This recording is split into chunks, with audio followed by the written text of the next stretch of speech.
We are 80 years of a diplomatic relationship, and we've had a free trade agreement for the last 15 years. That free trade agreement, I think, provides a really good foundation for our businesses to keep doing work together.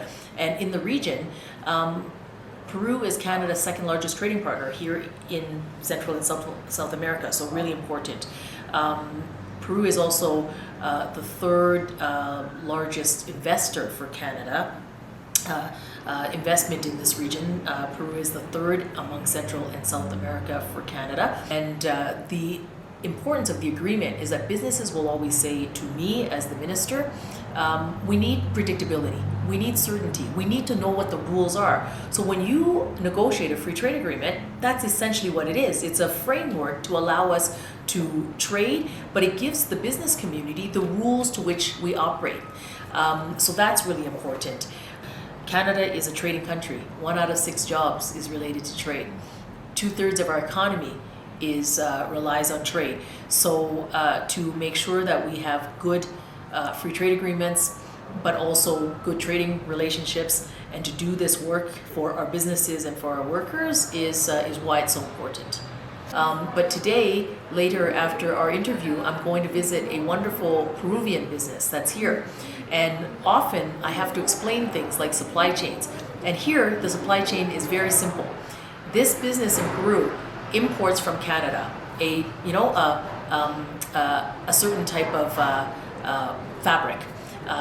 And here, the artisanal uniqueness of how it is done in Peru and how it's processed and how you turn that product from Canada into something that is made here in Peru is excellent. That is a supply chain, right? I mean, because Canada exports that product to Peru, Peru uses that product to make something else, and as they make that, they are now selling it, and they're selling it to another partner, for example, like Japan. So this is when you see how, a supply chain that is an export from Canada, it's made here in Peru, and then it is sold elsewhere in the world. So it really does speak to the importance of our trading relationship, not only between Canada and Peru, but in this case, Canada and a CPTPP partner, also an APEC partner as well. But this is the kind of work that we look forward to continuing to do.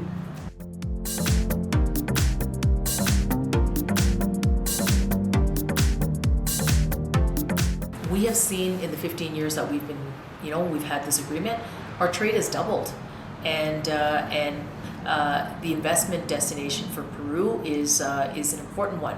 And if I think about the sectors, I spoke a little bit earlier about the importance of mining, and today we need to sustainably mine critical minerals. We are in the world transitioning to a green economy, and there's almost nothing that you think about in today's economy in the future, whether it's electric vehicles, whether it's our telephones, whether it's our appliances, or the range of products and services that aren't sort of underpinned by both digital, but also sustainability. And to do that, you need critical minerals. So I think that our collaboration in sustainable mining is something that Canada and Peru, but also in the region, is quite complementary. I mean, your neighbor to the south in Chile is also an important partner to Canada as well, and so whether it's critical minerals, whether it's agriculture, which you heard, which I have heard here in certainly in Canada, but here in Peru as well, the importance of agricultural trade. You export to Canada, and so therefore we import, but we also export here as well, and to have and to do more of that. But also things like clean technology or services like engineering services or financial services. You think about a project that Canada and Peru just signed on just last month, the Xavi Mochik project in northern Peru, which is irrigation. So these are the kinds of things that we're doing together, but these are also Canadian enterprises that operate also in the region as well. So it is important for us to deepen this relationship and to create that greater economic cooperation between Canada and Peru in the region, but also wider to the APEC economies. I think that there's even more opportunities for us to grow as we deepen this relationship in all the sectors that I talked about earlier, and probably more.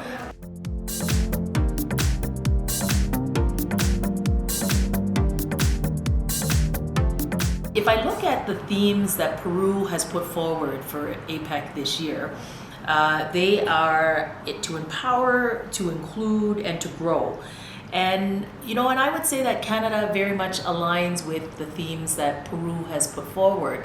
It's to empower all of us as APEC economies to work together to stand up the rules-based trading system and to deepen our economic cooperation. That's what APEC is ultimately about. It's the Asia-Pacific economic cooperation among all of our economies. It is to be inclusive, which means how do we work together so that trade benefits more widely those in our economies, including women and those that have often been underrepresented. And here in Peru, there's a lot of work that is being done to take businesses from the informal to the formal economy, which Canada has working with Peru on, and a really important theme that Peru has set out, but also to grow. And when we grow today, you can't think about growing without thinking about growing resiliently, to grow sustainably.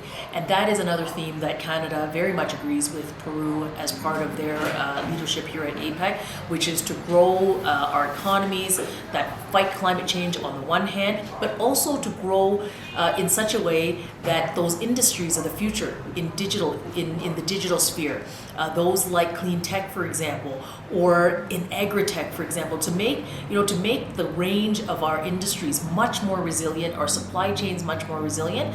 Both the minister and the president have put an importance on making sure that the women's economic participation in our economies is something they wanted to highlight here as part of APEC, and I just want to say that Canada very much appreciates that and also agrees. So those are the themes that Peru is providing leadership as part of their presidency of APEC, and Canada is very supportive of that and working alongside Peru.